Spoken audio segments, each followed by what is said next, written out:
comment savoir si je suis bien dans ma peau, si les émotions qui me traversent sont acceptables ou si je suis franchement déprimée? Pour cela, il faut comprendre les mécanismes de l'équilibre mental. Bonjour Boris Chaumette. Bonjour. Bienvenue, vous êtes psychiatre au GHU Paris et enseignant à l'Université Paris-Cité. Qu'est-ce que c'est l'équilibre du mental? Comment vous le définissez? Pour définir l'équilibre du mental, je vais prendre l'image de la balance. D'accord. Imaginez d'un côté des émotions négatives, de l'autre des émotions positives. Être bien équilibré, c'est d'avoir une balance bien équilibrée.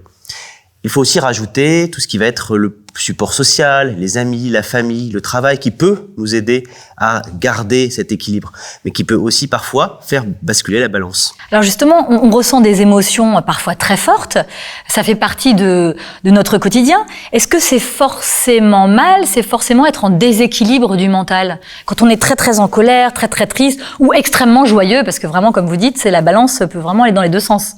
Tout à fait. Alors, les émotions sont importantes pour équilibrer la balance. Elles sont importantes dans notre vie de tous les jours. Il ne s'agit pas de toujours parler de psychiatrie devant n'importe quelle émotion. Par exemple, quelqu'un qui aurait un proche qui décéderait, qui serait en deuil, il serait normal qu'il ait des émotions négatives, de la tristesse, des pleurs. Le problème est quand cette intensité d'émotion est trop forte ou qu'elle amène la personne à faire des choses qui sont mauvaises pour elle ou pour son équilibre. On peut prendre l'exemple aussi de quelqu'un qui vit mal son travail, qui se sent extrêmement énervé contre son patron ou un collègue. À partir de quel moment on se dit que ça devient plus normal, entre guillemets, d'être à ce point en colère?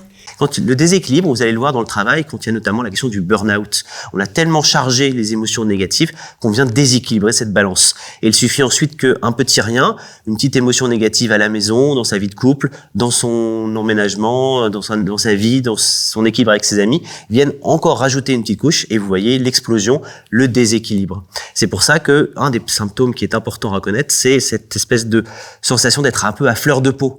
On ne supporte plus rien. On peut plus rien nous dire. On ne peut, voilà, tout nous stresse finalement. La balance est déséquilibrée. Ouais. Et vous venez rajouter une toute petite chose, anodine, qui vient perturber complètement l'équilibre. Boris Chaumette, c'est intéressant parce que les émotions, les sentiments, ça a une utilité dans notre vie d'être humain.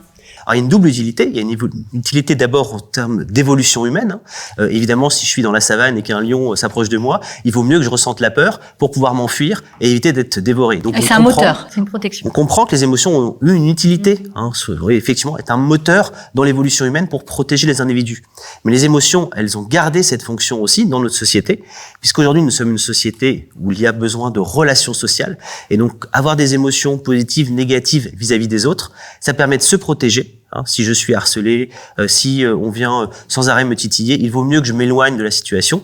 À l'inverse, il peut y avoir des émotions tout à fait positives, l'amour, l'affiliation, qui vont nous permettre de vivre de manière harmonieuse en société. Qu'est-ce qui met en danger notre équilibre mental? Qu'est-ce qui le fragilise?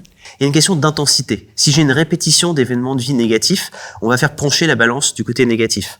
Et à l'inverse, si j'enlève du support social, si j'enlève mes amis, si j'enlève ma famille, si j'ai des difficultés dans mon couple, on va venir faire encore plus accentuer cet équilibre négatif. Et donc, il y a besoin des deux côtés. Pas trop d'événements de vie négatifs, un bon support social, et c'est ça qui va permettre de maintenir la balance à l'équilibre. Merci docteur. Merci.